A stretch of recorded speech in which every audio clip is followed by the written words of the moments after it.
BJP అధ్యక్షుడి ఎంపికపై MLA Raja Singh కీలక వ్యాఖ్యలు చేశారు. అధ్యక్షుడిని స్టేట్ కమిటీ డిసైడ్ చేస్తే ఆ అధ్యక్షుడు కూడా రబ్బర్ స్టాంప్గానే ఉంటాడన్నారు. సెంటర్ కమిటీ అధ్యక్షుడిని డిసైడ్ చేస్తే బాగుంటుందన్నారు. గతంలో ఎవరు అధ్యక్ష పదవిని చేపడితే వాళ్ళు గ్రూప్ తయారు చేసుకున్నారు. అలా చేసి పార్టీకి నష్టం చేశారన్నారు. పార్టీ కోసం పనిచేసిన కార్యకర్తలను గతంలో కొందరు పక్కన పెట్టారన్నారు. ఇప్పుడు కొత్త బీజేపీ ప్రెసిడెంట్ వచ్చినా అదే గ్రూపిజం చేస్తే పార్టీకి చాలా నష్టం జరుగుతుందన్నారు. ప్రస్తుతం పార్టీ నుంచి గెలిచిన ఎంపీలు ఎమ్మెల్యేలు చేతులు కట్టేశారు. సీనియర్ నాయకులకు, ఎమ్మెల్సీలకు, ఎంపీలకు ఫ్రీ హ్యాండ్ ఇవ్వాలని, అప్పుడే బీజేపీ ప్రభుత్వం తెలంగాణలో పనిచేస్తుందన్నారు. ధర్మం గురించి పనిచేసే కార్యకర్తలను ప్రోత్సహించాలన్నారు.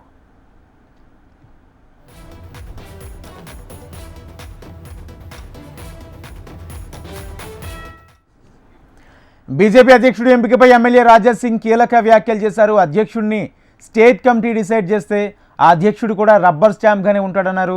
సెంటర్ కమిటీ అధ్యక్షుడిని డిసైడ్ చేస్తే బాగుంటుందన్నారు. గతంలో ఎవరు అధ్యక్ష పదవిని చేపడితే వాళ్ళు గ్రూప్ తయారు చేసుకున్నారన్నారు. అలా చేసి పార్టీకి నష్టం చేశారన్నారు. ఇదే అంశానికి సంబంధించి పూర్తి సమాచారం మా ప్రతినిధి ఆర్కే అందిస్తారు. ఆర్కే.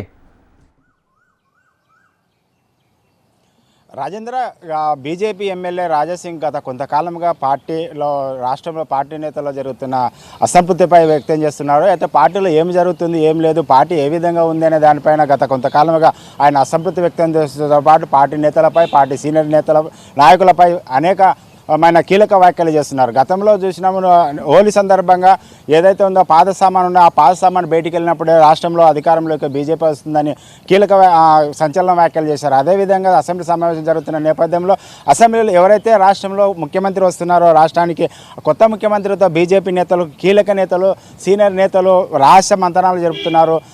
బ్యాక్గ్రౌండ్ నుంచి లోపలికి వెళ్ళి ఇంట్లోకి వెళ్ళి వాళ్ళతో మంతనాలు చేయడం వల్లే పార్టీకి తీవ్ర నష్టం కలుగుతుందని ఆయన వ్యాఖ్యలు చేశారు. అదేవిధంగా ఈరోజు రాష్ట్ర అధ్యక్షుడిపై ఆయన కీలక వ్యాఖ్యలు చేశారు. రాష్ట్రంలో త్వరలోనే పార్టీకి బీజేపీ రాష్ట్ర అధ్యక్షుడు త్వరలోనే రాబోతున్నాడు. అయితే ఆయన ఏ విధంగా ఉండాలి, ఏ విధంగా ఉంటే పార్టీ లాభపడుతుంది, ఏ విధంగా ఉంటే ఆయనకు నష్టం కలుగుతుందనే విషయాలపై రాష్ట్రంలో రాయబోయే అధ్యక్షుడికి సంబంధించిన కొన్ని కీలక వ్యాఖ్యలు చేశారు. కీలక వ్యాఖ్యలతో పాటు కొన్ని సూచనలు చేశారు. ఆ సూచనల ప్రకారం వెళ్తే పార్టీకి నష్టం కలగకుండా లాభం జరుగుతుంది అంటున్నారు. అదేవిధంగా పార్టీలో కొందరు సీనియర్ నేతలకు కూడా నష్టం అవుతుంది, పట్టించుకోవడం లేదంటున్నారు. ఎవరైతే పార్టీ కొత్తగా వచ్చే అధ్యక్షుడు ఏ విధంగా ఉండాలనేది కొన్ని సూచనలు అయితే చేశారు. పార్టీ అధ్యక్షుడు గతంలో ఉన్న పార్టీ అధ్యక్షుడు కొన్ని గ్రూప్ చేశారు. అదేవిధంగా రాష్ట్రంలో వచ్చే కొత్త అధ్యక్షుడిని స్టేట్ కమిటీ అధ్యక్షుడిని ఎన్నిక చేస్తుందా, లేక కేంద్ర అధిష్టానము రాష్ట్ర అధ్యక్షుడిని ఎన్నిక చేస్తుందా అనే దానిపైన ఆయన సందేశాలు పెడతారు. ఒకవేళ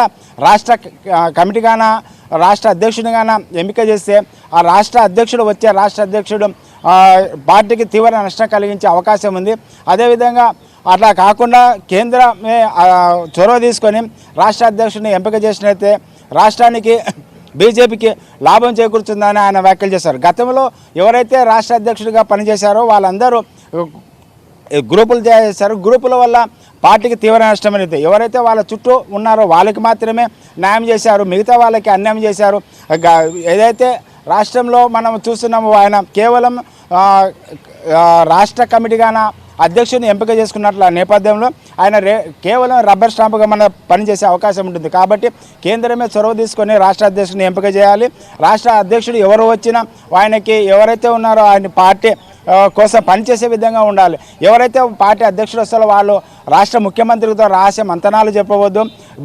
ఎన్నికల నుంచి గేట్లోకి వెళ్ళే రాష్ట్ర అధ్యక్షుడు కాకుండా స్వచ్ఛందంగా పనిచేసే అధ్యక్షుడు రావాలి.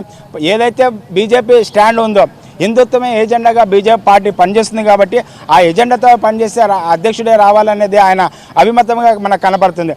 అదేవిధంగా రాష్ట్రంలో గత కొంతకాలంగా రాష్ట్ర పార్టీ అధ్యక్షులు వారి సొంత ప్రయోజనాల కోసమే పనిచేస్తున్నారు తప్ప పార్టీ కోసం పనిచేయడం అనేది ఆయన వాక్యంలో మనకు తెలుస్తుంది. అదేవిధంగా గత కొంతకాలంగా ఎన్నో ఏళ్ళుగా సీనియర్లు పార్టీలో ఉన్నారు, మంచి నేతలు ఉన్నారు, వాళ్ళందరికీ ప్రాధాన్యత ఇవ్వడం లేదు, వారిని తొక్కిపెడుతున్నారు అనేది ఆయన వాక్యంలో మనకు కనబడుతుంది. కాబట్టి అలాంటి వారికి ప్రోత్సహించినట్లయితే పార్టీ బాగుపడుతుంది, రాష్ట్రంలో అధికారంలోకి వస్తుందని ఆయన చేస్తున్న వ్యాఖ్యలుగా మనకు కనబడుతున్నాయి. అదేవిధంగా రాష్ట్రంలోనే ఏవైతే ఉన్నావో ఇప్పుడు కొంత స్టేట్ వైడ్గా కొన్ని కమిటీలు, అదేవిధంగా కేంద్రంలో ఉన్న కొన్ని ఉన్నాయి కాబట్టి వాళ్ళందరికీ ఎవరైతే రాష్ట్ర పార్టీ న్యాయం చేసే విధంగా పనిచేయాలనేది ఆయన